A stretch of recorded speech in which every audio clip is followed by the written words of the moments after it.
পাপের অভিশাপ, মৃত্যুর অভিশাপ নিজের উপরে তুলে নিলেন। তার জীবন কোরবানি ও পুনরুত্থান সমস্ত গুনাহ থেকে আমাদের মুক্ত করেছে, অন্ধকারের হাত থেকে উদ্ধার করেছে, আর ভয় ও লজ্জার হাত থেকে আমাদের রক্ষা করেছে।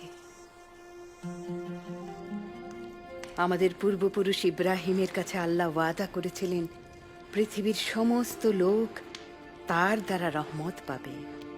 সমস্ত লোক এবং মহিলারাও? মসীহ আমাকে ডাকলেন ইব্রাহিমের কন্যা। তুমিও এক প্রিয় কন্যা, এমন কন্যা যাকে তিনি রহমত করতে চান, সেই 12 বছরের রক্তস্রাবগ্রস্তা মহিলার মতো, বা আমার মতো। আমাদের কাউকে লজ্জা আর ভয়ে বাস করতে হবে না।